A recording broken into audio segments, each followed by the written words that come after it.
read a transcript, and review the book.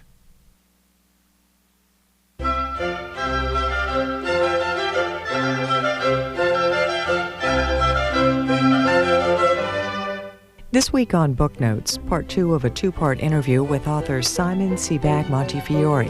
He joins us to discuss his book, Stalin, The Court of the Red Tsar.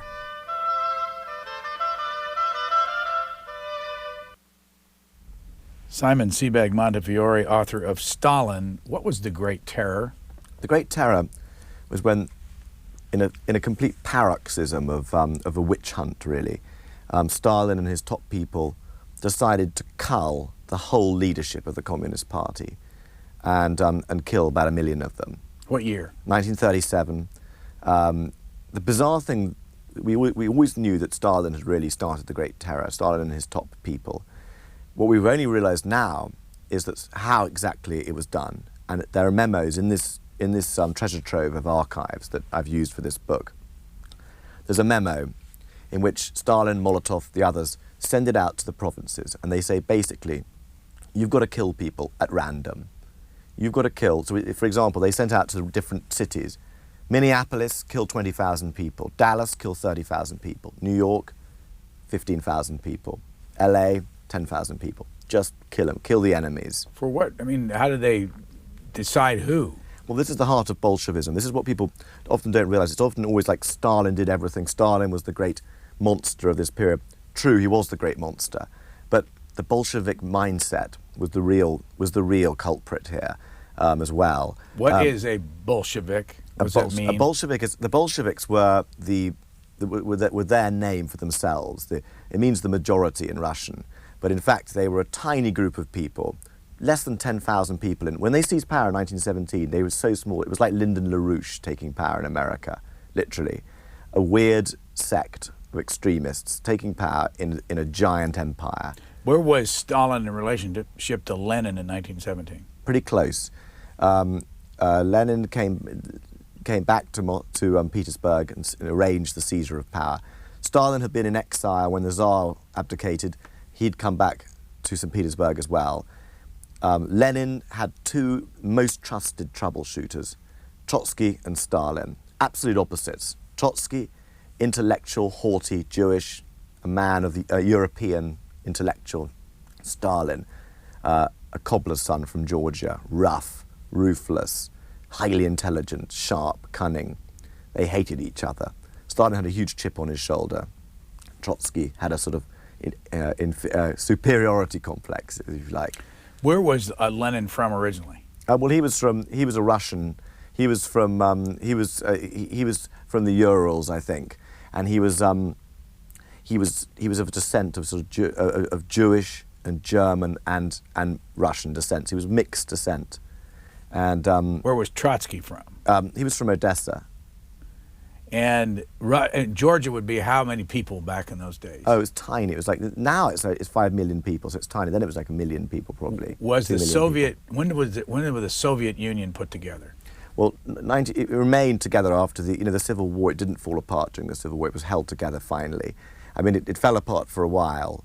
But was it together before 1917? Yeah, it was. The Tsars had Finland, they had Poland, and they had the Baltic states, and they had the Caucasus. So they had this kind of vast empire. And then when the revolution happened, it all fell apart for a while, and these different things became independent. They lost the Baltic states then. In 1918. They lost the Caucasus, but they got the Caucasus back. I mean, it's very complicated, but basically, the Soviet Union took over what it could of the Tsarist empire. When the Soviet Union was together, I remember they had about 286 million people. Russia itself had about 150 million. What was it back in 1917, that whole conglomeration of 15 countries? I'm not sure what the total population was, but it was a powerful, powerful empire then. And the Bolsheviks never found it a contradiction that they were kept an empire together. They regarded that as power behind the hand, as it were, of Marxism. And just to go back to what Bolsheviks are, they were this powerful armed order of professional revolutionaries, fanatics to the religious nth degree. And in fact, when people said, did Stalin believe, I think it was Berry that said, he was a fanatic a quasi-Islamic fanatic. Interesting use of language considering what we're facing now. Because this really is the story. I mean, yes, it's a story of all the disgusting things. This is like the sort of 12 Caesars. It's like the 12 Caesars meets the Godfather. You know, it's about depravity and murder and sadism and privilege. But it's also about an ideal that was rotten from the beginning. You know, a lot of people said there was wonderful Lenin and then this aberration Stalin ruined the revolution. But the idea was good. It wasn't good. It was never good. It was based on murder from the beginning. It was always based on bloodletting. What year did Lenin die? 1924, January. And Stalin was already very powerful by that point. Before he died, Lenin wrote a testament in which he tried to basically destroy both his obvious successors, Trotsky and Stalin.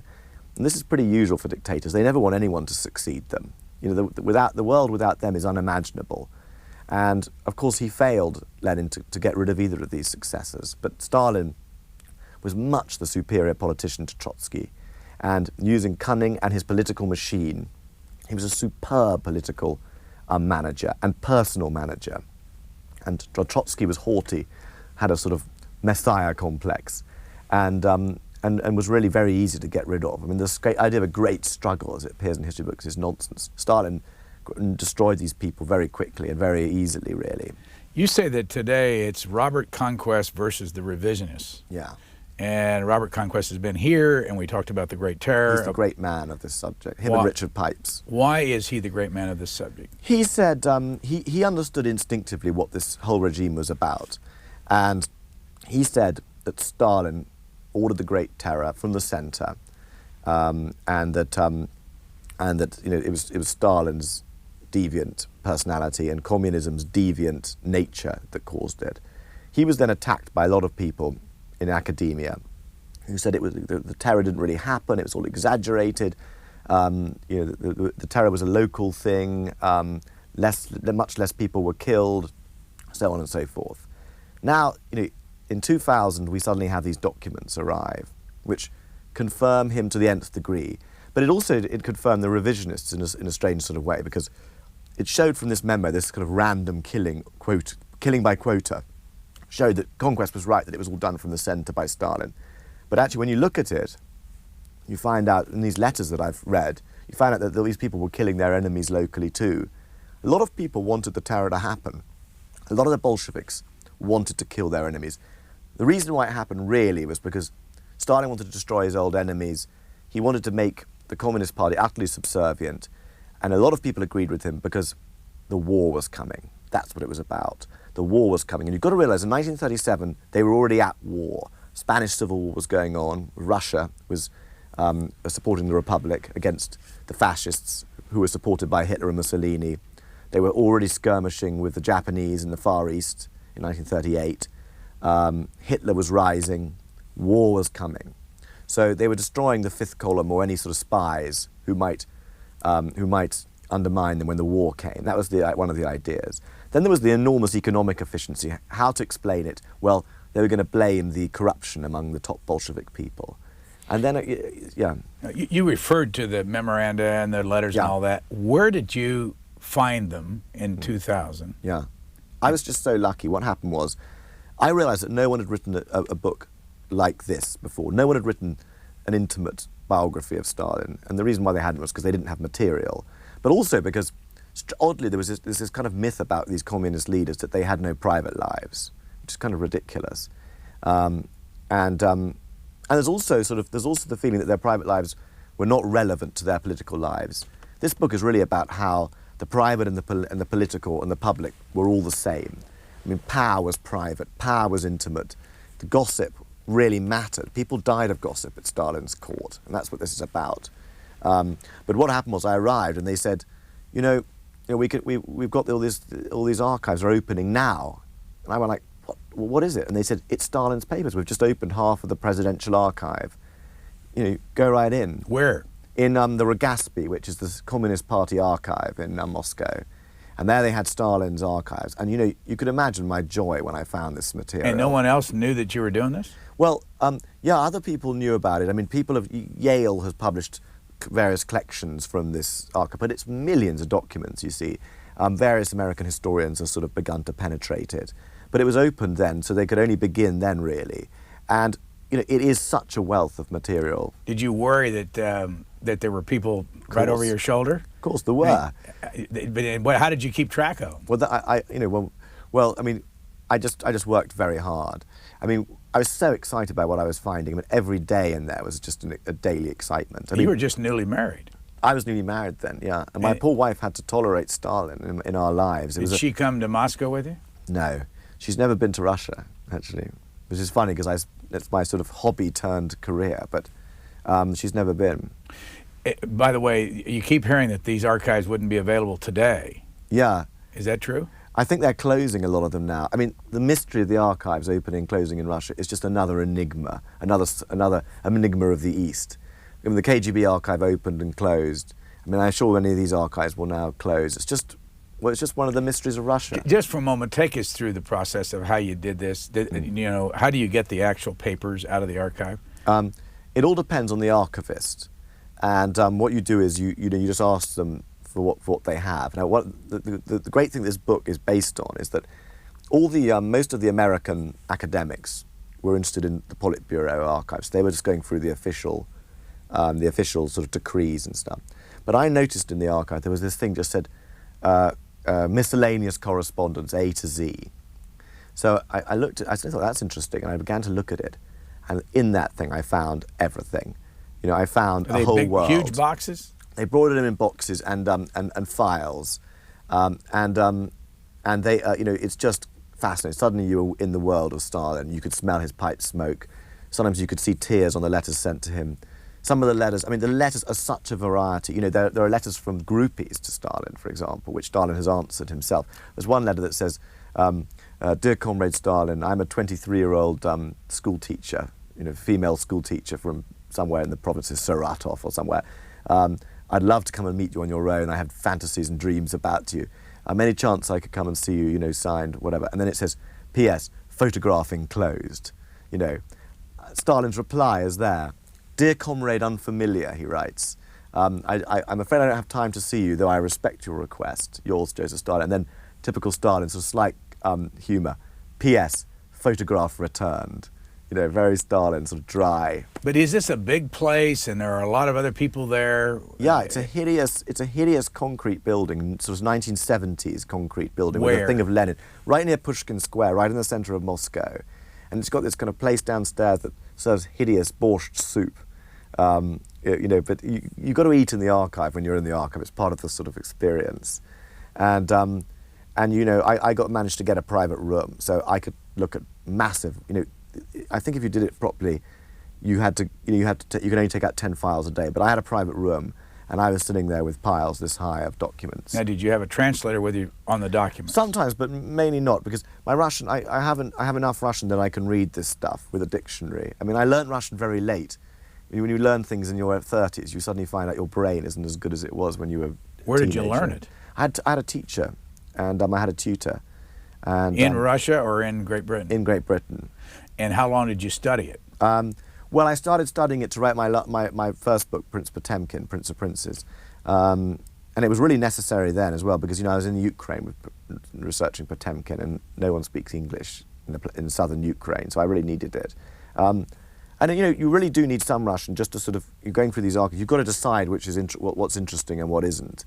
And unfortunately, my Russian is just good enough to be able to do that. Now, did you make copies of what you got? Yeah, I wrote out everything. I wrote out everything on little notes. I'm very old-fashioned.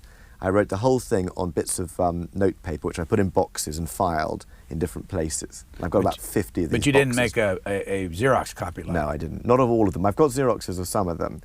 I translated them with myself, or I got help. Oftentimes it was very hard to understand Stalin's writing. There was a lady in there called Larissa, who is the great Stalin handwriting expert in the world. So you'd go and see her, and you'd say, "This is Stalin, isn't it?" She'd say, "Yeah." You'd say, "What the hell does that say?" And she'd tell you. And she was very good-natured and helped me a lot. And but the wealth of the material is what struck one, and that's what it's based on. As I said, there was an amazing intimacy in this. But there were love letters, Molotov's love letters to his wife. There were Stalin's love letters to his wife, and her love letters to him, which are very warm and normal. And no one surprisingly. else had used those. No, some people have dipped into them. I mean, I'm not the only person who's ever seen all these materials, but I think there probably are 500 documents in this book that no one's ever used before. But you rated the archival material and your private interviews in terms of what's the most valuable, and what is the most valuable? The archives. I mean, this sort of book has to be based on archives because the archives are real, and the interviews. You've got to be very careful. I mean, for example, if you're going to ask Berrier's daughter or grandchildren or something, Berrier's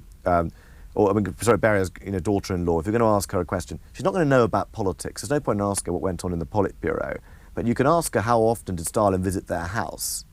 She'll know that. So you just got to sort of, with interviews, you've got to very carefully evaluate what use these people are, what can they know. I mean, because they all think they can talk about anything, of course, but in fact, as a historian, you've got to decide what's worth having from them. By the way, did you write as you went, or did you write after you got I wrote it all in one go when I had everything. And how long did that take you? It took me a full year to write and rewrite and rewrite. Okay, I want to go back to some stories and some names in here. Yeah. One name, and I think this is connected with the Great Terror, is it Yezhov? Yeah, Yezhov, yeah. Yezhov. Yeah. Y-E-Z-H-O-V. Yeah. Who was he? One of the great monsters of all history, fascinating character. How big was he? He was a dwarf. He was a dwarf. Literally a dwarf. A dwarf. He was under 5 foot, or just 5 foot, I think. And he was dark, good-looking, blue-eyed, had a nice singing voice, tiny. He was a very coarse character. He was bisexual, incredibly promiscuous, slept with men and women throughout his career, a heavy drinker, uneducated, peasant upbringing, and he was made Stalin's absolute top man. By the way, you say his hobby, his only hobby apart from partying and fornicating, was collecting and making model yachts. Yeah, yeah. Now, I got to read that again. His hobby, apart from partying and fornicating, was collecting and making model yachts. And killing people. I mean, he was a frenzied torturer. He was one of the fascinating things about this is how close the murdering and killing was to the cabinet table. In other words, how close the people were going from their version of the Oval Office, and they actually were going straight to the torture chambers and back. There's a great scene, for example, in the middle of the terror. Yezhov is secret police chief. Now, I found some fascinating correspondence between Stalin and Yezhov, which no one had ever seen before. And in one of the things, Stalin says, the great thing about you, Yezhov, is that if I give you something to do, it's always done. And Stalin took immense trouble with Yezhov. And this is also one of the lessons of this book, is like Stalin, the people person, the manager. Stalin didn't sort of arrive as fully as the living god like Hitler. He wasn't the Führer. He had to win his way and charm his way to power, and he did that by taking care of people. Why did he call him my BlackBerry? Because the word Yezhov sounds very like the Russian for blackberry. You say he was Russia's greatest killer. He was Russia's greatest killer. He was a frenzied killer. Before he came to power as a secret police chief, he was quite popular. Everyone thought he was a very good bloke. But when he came to power, he threw himself into this with a frenzy. Now, Stalin had taken great care of him, as I said. When he was ill, Stalin gave him enormous amounts of pocket money and sent him to Italy to recuperate. And then when he came to power, Yezhov proved a frenzied killer who arrived at the cabinet table with his cuffs speckled with a brown-red substance. And Khrushchev, who was there, said, "Oh, Nikolai Ivanovich, what have you got on your cuffs?" And the little poisoned dwarf said, "I've been working in the torture chambers all night. I've just come from there now. And this is the blood of an enemy of the people."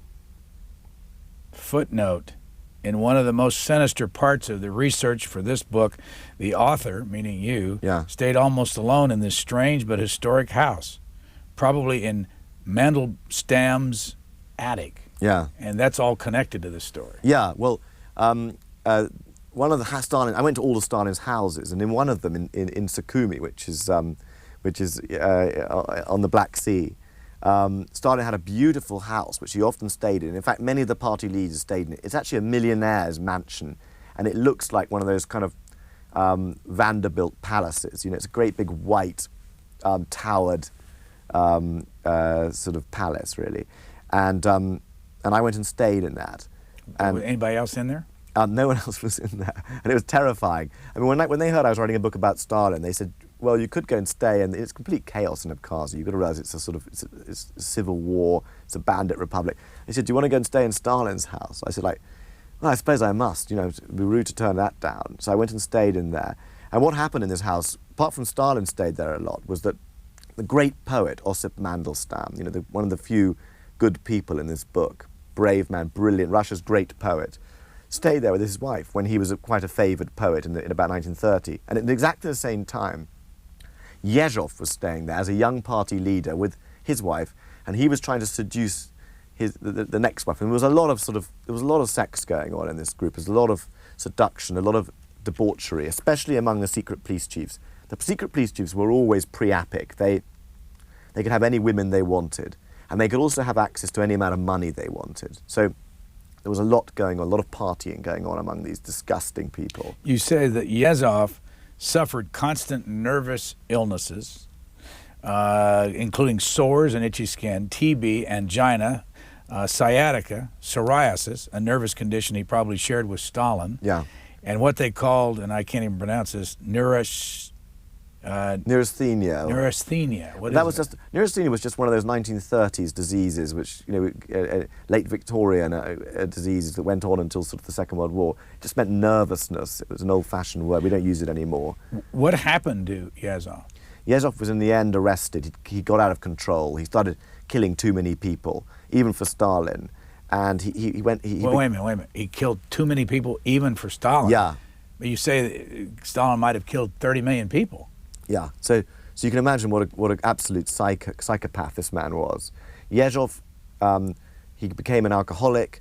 You see, one of the things that I discovered in this book is that these Bolsheviks were often ill. The pressure of the work was amazing, and only Stalin. I mean, even Stalin suffered from. I discovered that he suffered from sore throats and skin problems and so on. But the other ones often just couldn't take the pace of this incredible pressure and stress and all-night hard work and the vast scale of work of building the Soviet Union. And they often got ill. They died of strokes and they had nervous illnesses and so on. So that was very much part of it. And by the way, in these letters, they were building the Soviet Union. They were killing fat millions of people. The peasants were starving. I've read all the letters of the leaders among themselves.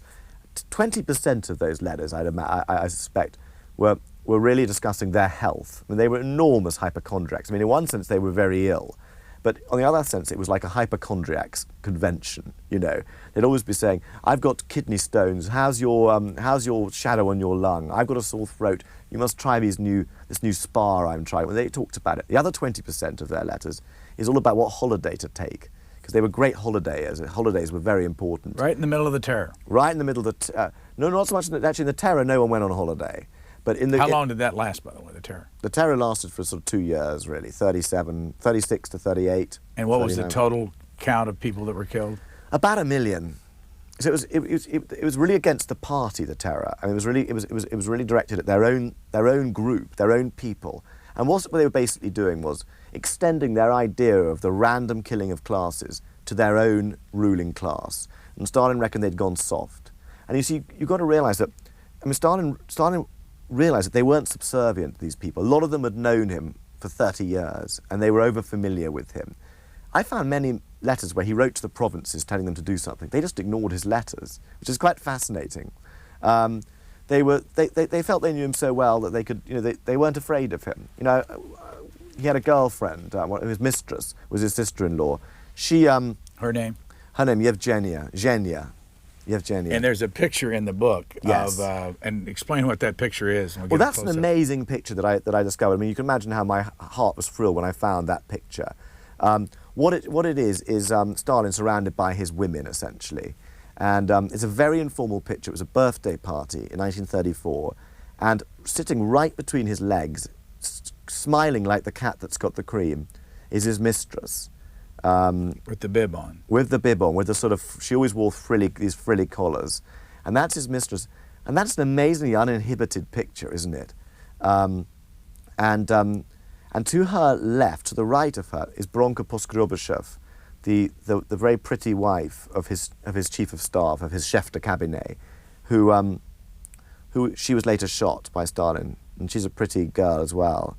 So, fascinating picture. And that really is the court of the Red Tsar. And I found that picture. It had never been published before, as far as I know. And I was also able to find exactly who was at that party, what they were doing, and what they said at the party. Because we have the diaries of some of the people. One of the things that these papers contain is the diaries of some of the women in that group. And they've never been published before either. How about the photographs? How many other photographs? Here's one, for instance. Has this one been seen before? Yeah, that one has been seen before. That's a fascinating picture. That's Stalin, and Beria is the man with the round glasses. And in the foreground is his mother, Stalin's old mother, then in her 80s, ill and about to die. And this is Stalin's last visit to her. And this is the famous time when they had an amazing conversation. Stalin said to her, "Why did you beat me so much as a child?" And his mother said, "It was good for you. You haven't turned out so badly, have you?" And then his mother said to him, "So, Joseph," she called him So-So, in fact, she said, "So, what do you do now? What's your job now?" And he said, "Remember the Tsar?" And she said, "Yes." And he said, "Well, I'm something like the Tsar." And then she smiled and she said, "I think you'd have done better to become a priest."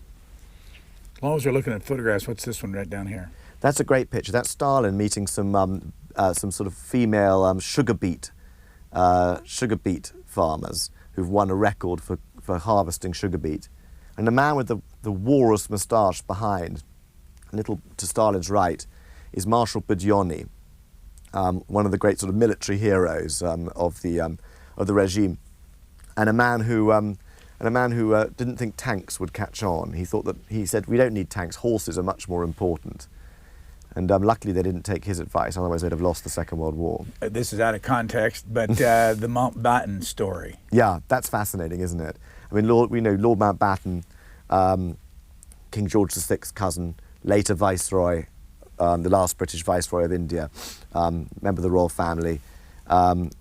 He wanted to meet Stalin, and he went to Potsdam, where Stalin was, to meet Stalin, and he wanted to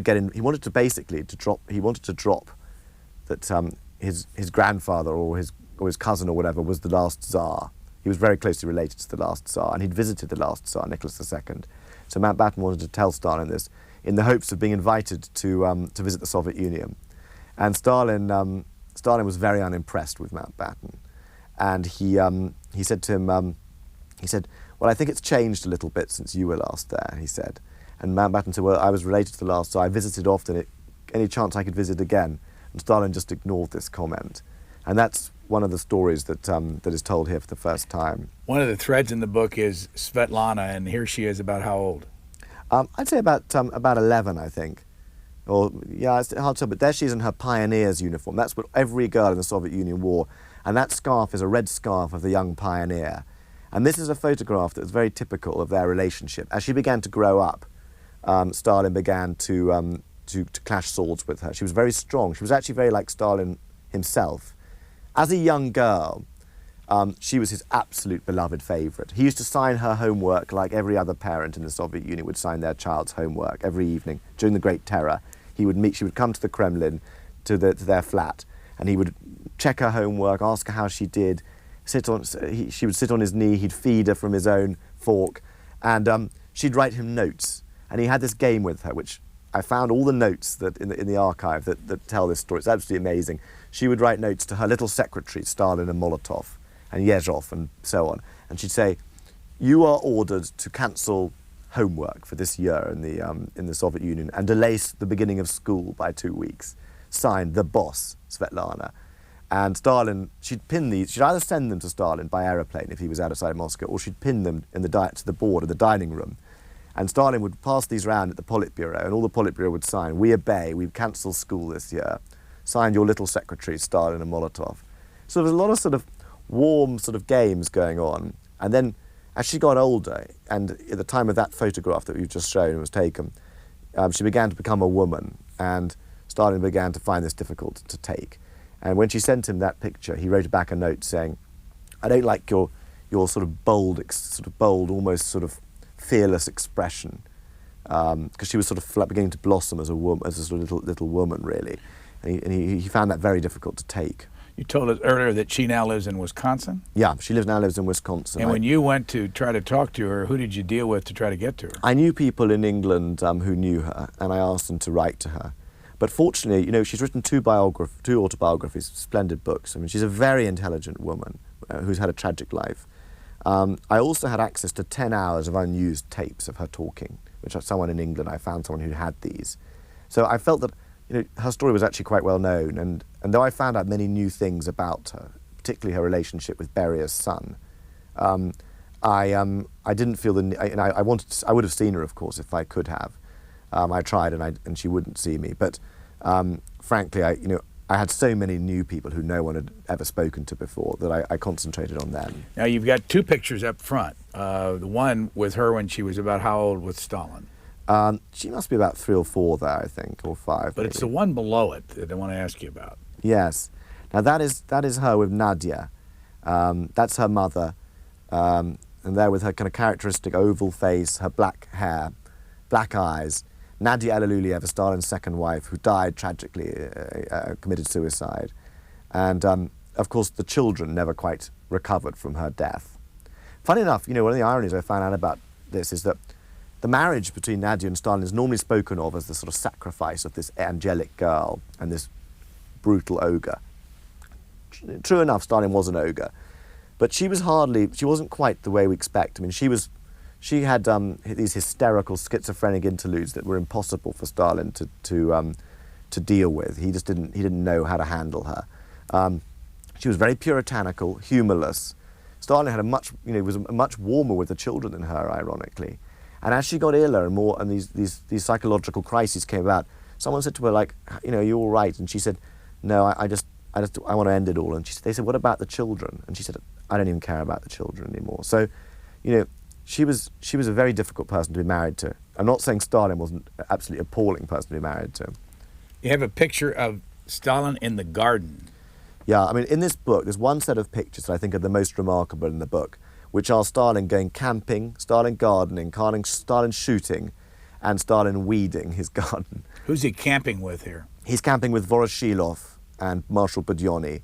You know, these pictures, as far as I know, have never been seen before, and they're from Stalin's own private personal album. Who is he here with at the bottom? That is going shooting with Marshal Budyonny and Voroshilov. Who was Voroshilov? Voroshilov was his dandyish but brutal old friend, a lathe turner turned soldier, who was a hopeless soldier, in fact, but was one of his closest people. Here's a picture of Kirov, and you say that he lost his life. Yeah, he was assassinated in 1934. Well, who was he? He was one of Stalin's best friends. Stalin was always very attracted to these kind of affable, bluff, cheerful sort of people. And Kirov was always singing opera to himself. In fact, singing plays a huge part in this book. You know, Stalin was a great singer and had a beautiful tenor voice. And they would always sing. They would actually, even though they were arresting priests, killing priests, they would sing hymns together, these people. You know why? Because they'd all been to church school, these people. They were all trainee priests. Mikoyan, Kidze, Stalin were all trained as priests at the seminary, and they used to sing hymns. Molotov, who was he? There's Molotov playing tennis. Molotov was quite middle class. He was pretty humorless. He was one of those people in his office who used to say, I'm going to sleep for 13 minutes. And after 13 minutes, he'd wake up. You know, he was that punctilious. But he was absolutely brutal. He became foreign minister during the war years and made the pact with Ribbentrop. But essentially, during the terror, he was an absolute slaughterer. And he often used to write, execute this person, next to the wives of people who were being arrested, quite unnecessarily. You know, these people these were diabolical people. And the way they killed, the enthusiasm with which they killed, is part of this story. And it's funny, one sort of, you know, I was kind of reading their love letters one day and their death lists the next day. And I guess that's what this book is about. On one hand, I was finding out what they ate, what they sung, who they made love to, how they wrote love letters, where they went on holiday, and their illnesses and so on. The next time I was talking about like how they had vendettas against their enemies, how they believed in killing enormous numbers of people at random, how they visited torture chambers, and how they suggested more and more people should be thrown into this meat grinder of death. How much of this did we know? We knew the big picture. Now, this book is an intimate, the private world. This is the intimate portrait of Stalin and his inner circle, which has never been really written before. We already knew about the terror. We already knew about the war. We already knew about industrialization. But did we know that during the war when we were going to Potsdam and Tehran and? Do you know, we always knew about all this killing. Don't let anyone tell you they didn't know. They knew about it. Everyone knew about it. In the West, people just chose to ignore it. I mean, for example, the biggest imbecile of the lot was the American ambassador to Moscow, Joseph Davis, whose memoirs were later made into a movie, Mission to Moscow, which you might have seen. But during the show trials, Stalin's trials of his enemy, which were clearly faked, completely ludicrous, where you had these people who'd been tortured, speaking like automatons and confessing to all sorts of absurd terrorist activities. Ambassador Davis was telegraphing President Roosevelt that these were, as a lawyer, he said, these are absolutely legalistically watertight, he said. So there were some very stupid people, and there were a lot of willful people who just chose to ignore this absolute chronicle of murder and slaughter. What's the story of Kulik's wife, Kira? Oh, now that's a fascinating story. Kulik's wife, Kulik was Marshal Kulik, was a top Soviet general, one of Stalin's old drinking buddies. Kira Kulik was a countess, a count's daughter, an ex-aristocrat. She was the most beautiful girl in Stalin's circle and a great flirt with Stalin too. But she made the mistake of asking Stalin to intercede for her brother, who in fact had already been shot. And she also flirted too much and talked too much, and Kulik talked too much about the terror. So Stalin and Beria, when they were running the terror, they liked to devise these kind of gangsterish, brigand-like kidnappings. So Stalin said to Beria, kidnap the wife, Kira, and we'll deal with her. And meanwhile, on the same day, he promoted General Kulik to Marshal. So on the very day that he was promoted to Marshal, Marshal Kulik lost his wife. So he went to Beria and said, where's my wife? And Beria knew that Kulik's wife, Kira, was in the cellars underneath his office. But he pretended, Kulik was in his office taking tea, he pretended to ring Stalin and he said, oh, Stalin, it's Beria here. I've got Marshal Kulik in my office. His wife's gone missing. Do we know where she is? No, said Stalin. Beria puts down the phone. We've got no idea where she is. We'll search the whole Soviet Union for her. Meanwhile, this girl, who was just a beautiful girl, innocent of anything, beautifully dressed, slim, is literally just shot in the head on their orders down in these dungeons underneath this place. And Marshal Kulik accepts this. He knows after a bit that she's disappeared, and he marries again. These were really disgusting people. Did you go to Lubyanka prison? Yeah, I did go there. What is it?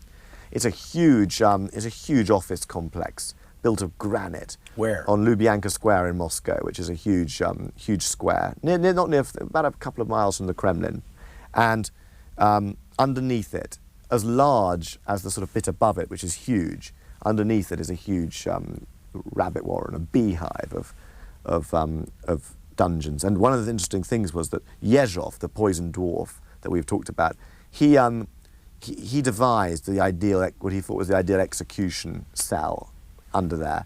And what it was it had a sloping floor for bodily fluids, it had wooden walls, and it had hosing facilities, so you could just kill people at a great rate in there. Of course, the irony was that when he was arrested and shot, he himself was shot in the special execution room that he'd created. Perhaps there's some justice in that. After you had gathered all your material, yeah, and wrote your book, yeah, and it was published in England when? About a year ago. Has there been new stuff since then that you really wanted to have in here? No, you know what? There hasn't really. I was just really fortunate that this was the biggest amount of new stuff. I mean, this is based on such a massive archive of new materials, and the nice, exciting thing about it is not only is it absolutely fascinating, in terms of its depravity and its private details. Many of these letters, for example, are very funny. Some are very tragic. They're people begging Stalin for his life. Some are very, very intimate, as I mentioned, his love letters, and so on. Some are where he passes around, he draws pictures and passes them around the Politburo table. But the great thing also is that on serious political terms, this changes the way that we write about Stalin's rule, because it shows that he became dictator much later, and it shows how he built his rule by, the way most machine politicians build their rule, by showing favours to people, by being kind to people, by arranging. One of the first documents I found was a list of cars, and of course, these people all had Buicks and Packards, American cars, and Cadillacs, and Rolls Royces. Got to have some English ones in there too, and I found this list. It was in Stalin's handwriting, and I gradually realised that Stalin himself, every year, would assign which family. The Molotovs, you have 2 Buicks and a Cadillac. The Kaganoviches, you can have a Cadillac and 2 Packards. And he did this himself. I mean, when Beria, the personal care he took of these people is amazing. When Beria moved to Moscow, arrived in Moscow, Stalin found his house, arranged his removals personally. When Beria's wife didn't like her house, he found her another house himself. He tucked in Beria's 10-year-old son into bed, read stories to him. It's just, the book is just full of the sort of Stalin taking this sort of care with people. The irony of it all this is he may have been a monster, he may have lacked empathy. Stalin was one of the great people managers, people persons, if you like. How does this book sell in Great Britain? It's really sold. I mean, there are now 50,000 of these in hardback in Great Britain, which is a lot. How about in the United States? Well, it's just come out in the United States, but it's selling. It's already gone into a second edition. They've reprinted it, so I'm very excited. I mean, the reviews have been marvelous, and I'm just thrilled about it. Actually, it's very exciting. Do you have any advice for somebody? And as I said earlier, it's hard to keep track, as you know, of all these people. Yes. What advice would you give people on how to deal with a book like this? It's 800 pages. My advice is is twofold. I mean, to take the information about the Soviet regime to heart, the warning from history about how this is what happens when religious maniacs and fanatics have unlimited violence, and that becomes their normal way of governing. On the other hand, this is a personal history about love and fear and murder and killing and betrayal. And so this book can be read either as a very serious work of scholarship, or it can be read as like a sort of Russian version of The Godfather.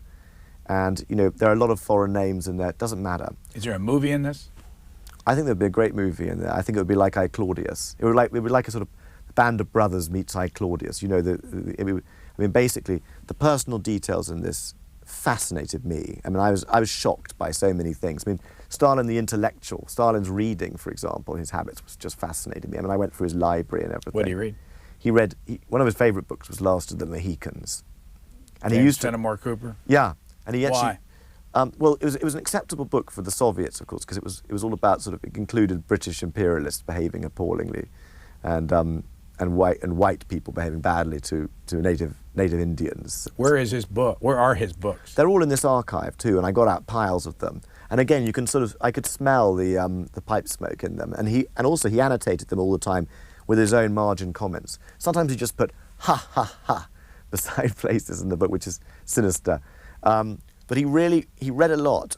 He knew Balzac, he knew Zola, he read Goethe, he read books of American history. He read books about British history. When he was meeting Churchill, he read about the Duke of Marlborough, Churchill's ancestor. So when he met Churchill, he was able to charm Churchill by saying, by the way, he was teasing him, you see, he said, by the way, the Duke of Wellington's a much greater man than the Duke of Marlborough, he said. Did he speak English? No, not really. He claimed to be able to recognize some words in English. I don't think he could. You mentioned the pipe, and you could tell, according to what you've written here, what kind of a mood he was in on whether the pipe was lit or was not. Yeah, if it was unlit, if it was just left unlit and he was just chewing it nervously, you could be in big trouble. I mean, dealing with Stalin was like, in the end, you had to learn how to deal with this terrifying man. And dealing with him was a bit like those instructions that they give to campers about what to do if a bear comes into your tent. But he could be charming to people. I mean, one of the fascinating people I met was a guy who at 25, called Alek Troyanovsky, whose father was the first ambassador to America of the Soviet Union. He went down there to do some interpreting for Stalin, and at the end of the interpreting, the guests left. And Stalin said to him, he was about 25, he said, hey, why don't you stay with me for a week? And he said, you know what we'll do? He said, we'll get you drunk and see what kind of person you are. So this poor boy of 25 stayed with Stalin for a week. And this story's never really been told, but I went and met him. He's just died, Troyanovsky. How old was he? I don't know, he must have been 80 or something. He was a marvellous man. I can't believe he died, because he died soon after I'd written and published the book. But he basically told me the story of how he stayed with Stalin for a week. And it is extraordinary, and he said that he'd have dinner with Stalin. He was very careful not to sort of say anything that would, he knew his father had known Stalin very well, so he was a very savvy person. And Stalin told him stories from his youth. Stalin once said, he said, when I was staying with your parents in Vienna, Stalin went to Vienna in 1913, and he stayed with Troyanovsky's father. And he told him this story. He said, when I was staying with your father in 1913, I wanted to see if a child could be weaned off its parents. So he said, what I did was I gave your sister sweets every day. And after the end of the 5th day, your mother and I stood, and we called your sister. And he said she came to me because she wanted the sweets. It was a very interesting story. Stalin told him that himself. What's Stalin's real name? Djugashvili, Joseph Djugashvili. Where did he get the name Stalin? He made it up. He was the ultimate self-made man. He believed himself as a sort of messianic character, special, a Marxist messiah. Does it mean anything, Stalin? Man of steel. Man of steel. But they all adopted names that meant things. I mean, Molotov means hammer, the man, hammer person. That's not his real name. Skryabin is his real name. And Kamenev. What about Malenkov? No, Malenkov's his real name. I mean, the ones who were underground revolutionaries all had many names, nom de guerre, sort of names of the revolutionary movement. But once the revolution had happened, they didn't need to change them anymore. But Stalin once lost his temper with his son Vasily, the crown prince's spoilt, pathetic son, who said, he was always throwing his weight around. And in fact, in the book, one of the fascinating things, we have all his letters. We have all Vasily Stalin's letters to his guards, and he was always writing to them, ordering them to do things. And one of the things he said, I'm Stalin, he said, I'm Vasily Stalin. Stalin said, no, you're not, he said. You're not Stalin, I'm not Stalin.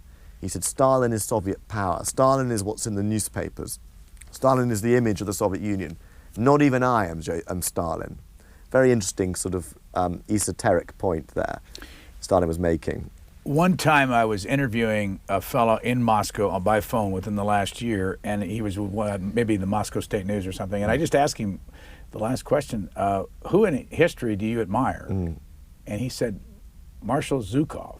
Yeah, Marshal Zhukov, the greatest soldier of the Second World War. Well, you write there's an incident about Marshal Zhukov that I want to ask you about when he broke down and cried in Stalin's presence. One of the really exciting things at the moment is that the materials I have now, I could talk a lot more about how the World War II, how Stalin was commander-in-chief, how he functioned as commander, and what really happened in the early days of the war. Let me just show a picture first. The picture on the screen where is Zhukov? Zhukov is on the left as you look at it, on Stalin's right, in other words. Who are the other two? The other two are Marshal Voroshilov, useless political general, who I mentioned was a great dandy. And on the far right, as we look at it, is Marshal Bulganin, another political general. So typical Stalin, on one side he's got these useless political generals, and on one side he's got the greatest general of the Second World War, the man who won Stalingrad, the Battle of Moscow, the Battle of Berlin, saved the siege of Leningrad. I mean, forget General Montgomery or your Eisenhower. I mean, Zhukov was far and away the greatest general. Why? He won all the decisive battles of the Second World War. He saved Moscow. He saved Leningrad.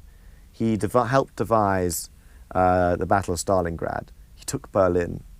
Pretty unbelievable. So when did he break down and cry? In the first few days of the war, it's fascinating. Stalin had got it really wrong, and he'd misunderstood Hitler. What year? This is 1939 to 41. Those 2 years, Stalin made a pact with Hitler to divvy up Europe, basically, between them, and they cut Poland in half. Fascinating thing is, people have often said, why did he misunderstand Hitler? Did he admire Hitler? Well, he misunderstood Hitler for this reason, and there's a fascinating thing. I found in Georgia a bit of paper that explained this, a story of someone who was with Stalin, when he was reminiscing after the war on the only time he ever discussed how he got it wrong. And what he said was, my big mistake was to put myself in Hitler's place, to imagine that Hitler was like me. In other words, Stalin was a cautious statesman. Hitler was a gambler, a sleepwalker, as Hitler called it. That was his big mistake. That's why he thought Hitler wouldn't invade, or would invade later. Now, when the war started, Stalin was humiliated, caught unawares. And first of all, though, he thought that it was fine. The Red Army would defeat the invasion. And then suddenly Minsk fell after about a week since the opening of Operation Barbarossa. Stalin Where's Minsk? Minsk is on the road to Moscow. It's in Belarus now, but it's a big city, and it's deep in the Soviet Union. And when Minsk fell, Stalin suddenly realized he was in big trouble, and the whole thing had collapsed. So he went to see his chief of staff with all his Beria and him and Molotov. Went to see Marshal Zhukov, then General Zhukov, and when they said, he said, what the hell's going on, Zhukov? Where are the armies? What's happened to Minsk? Has it fallen or hasn't it? And Zhukov just said, we don't know. And Zhukov, you've got to realize, is the toughest, most ruthless general. I mean, he was as ruthless as Stalin. He didn't care how many losses he had. A great general, but his brutality is often underestimated. He would clear minefields by making people run across them. So at this point, so bad was the crisis that Zhukov actually burst into tears and ran out of the room. Molotov, another brutal man, followed him out and lent him his handkerchief. And when they came back in, Stalin famously realized that he was in trouble and he'd blown it. And he said, we've screwed up. We've lost everything Lenin built. He then went to his dacha, his country house, shut himself in, and abandoned command and abandoned Russia to it. And he basically had some sort of breakdown. No one could reach him for 3 days. It's a fascinating moment in the history of the Second World War. You write about the little corner? The little corner. Where is it? It's in the Yellow Palace.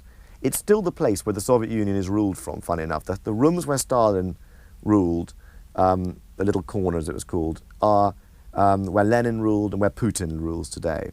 And of course Putin has a special connection to Stalin. I mean, Putin's grandfather was Stalin's cook. And which is just one of those, another sort of just gripping detail, isn't it? I mean, Putin's grandfather served as a waiter, Rasputin, was an under-chef for Lenin in Lenin's kitchen, and then was one of Stalin's chief cooks, which is an amazing example. He must be the most world historical cook in all of history. When you said that the Politburo lived together. Yeah. And they visited all the time. Yeah. Who were the ones that were name the ones that were the closest to Stalin and that were in and out of his apartment? It was an apartment? Yeah. They lived in these apartments. They lived basically in 2 buildings in the Kremlin, one of which you can still see. Have you been there, by the way? I haven't been in there, but I've seen it. You can't actually go in there. They're not very keen to let you see sort of Stalin's flats and stuff, apart from the fact that they're now, the offices are now used by the president of Russia. But they had such a world of intimacy. It was almost like a university where you'd go and borrow sugar from the people next door. There would be Kaganovich, Molotov, Mikoyan, these people, Yenokidze, these people would pop in on each other. Andreev, they would pop in on each other all the time. Their children played together. Stalin played with their children. I mean, I've spoken to many people who played as Stalin. Stalin was very good with the children. He used to say, "What should we do now? Should we take the cork from the bottle of wine and throw it into the ice cream?" And he'd throw it down. They'd have competitions throwing it down the table. He was very sweet to children. And one of the children that used to play them said the great thing about him was that we loved talking to him because he would talk to us like we were adults and listen to what we said. He was a bundle of contradictions, and that's what this book is about. This book is about how, he wasn't, when one comes across true evil, it's not going to appear wearing as a grotesque. It's going to appear as someone one trusts, someone normal, someone charming. Could you conclude after all this that they were mentally ill? It's too easy to conclude that. I mean, we've just got away for far too long with saying Hitler and Stalin killed 30 million people each. That's a cop-out for us. As a historian, we've got to answer how it worked, what really happened, and also give the warning from history. And what really happened was that there were millions of murderers in Stalin's Russia, and that Stalin was surrounded by people, and actually often the wives, the women were the worst. They were the most brutal. They were the ones who were having these witch hunts, pointing at people and saying, that's an enemy of the people. I've seen it in his eyes. There were lots of killers around Stalin. They all believed in this Marxist Bolshevik idea of killing enemies, killing vast classes at random. That was the Bolshevik way. That's what this book is about. Stalin, this is an intimate, private picture of Stalin as man and monster. You tell the story that in 1943 he wanted to pay for lodging at some occasion, and he looked for money, and he'd never spent a dime or a kopeck since 1917. That's right. because of course he'd been in the state machinery, and they never paid for anything. They had their own. They had these amazing cars, Packard cars. They had special shops. They received food. I mean, one of the most hilarious things I found was from his wife Nadia to the head of state, from Mrs. Stalin to the head of state, and it said, "Dear Comrade Kalinin, Stalin must have his chickens. Stalin is on a chicken diet. Stalin has been assigned 15 chickens, but he's already eaten 7. Stalin cannot run out of chickens. He must have roast chicken. Please send us more chickens. Signed, Nadia Stalin." Which gives you an idea, just a little glimpse of ordinary life. These top leaders were all involved in the good life, the houses they had, the holidays, what food they ate. They were given wads of money, which were called paquets, basically money in a brown envelope, cash. And all of this was supervised by Stalin himself. He took enormous interest in everything. What's next for you? Well, I think I'm going to go back. I mean, I'm very tempted to write about Stalin more. I mean, this book, it covers his reign of power, his reign of fear, and but there are large parts that I haven't written. His younger Stalin, and Stalin and Lenin would be an interesting book to do. Break down the name Simon Sebag Montefiore. Where do they come from? Well, Simon's a good old-fashioned English name. Sebag Montefiore is I'm a sort of Jewish mongrel. I mean, my mother's family come from Russia, hence my interest in Russia. They come from Poland and Ukraine and so on, like many people here. The Sebag Montefiore is a Sephardic Jewish, which means from the Arab world or the Mediterranean. The Montefiores are Italians, and the Sebags or the Sebachs are Moroccans, Arab Jews. So I'm a Jewish mongrel, very proud of it too.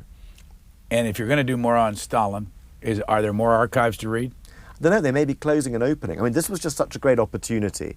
I was so lucky to be able to write this book, and that's why I worked so hard and got it out as quickly as possible, because I knew that it was just a one-off opportunity. When would you like to do this next book?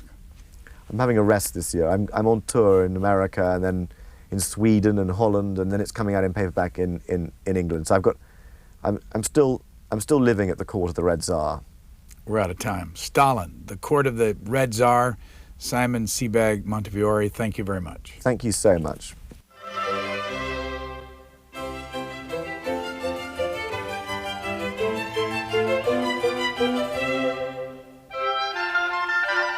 For a DVD or videotape, call 1-877 on C-SPAN.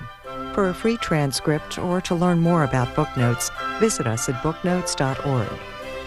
Next week on Booknotes, Alan Brodsky, author of Benjamin Rush, Patriot and Physician. Booknotes can be seen every Sunday on C-SPAN at 8 p.m. Eastern and 8 p.m. Pacific Time. Go to booknotes.org to watch both parts of our conversation with Simon Sebag Montefiore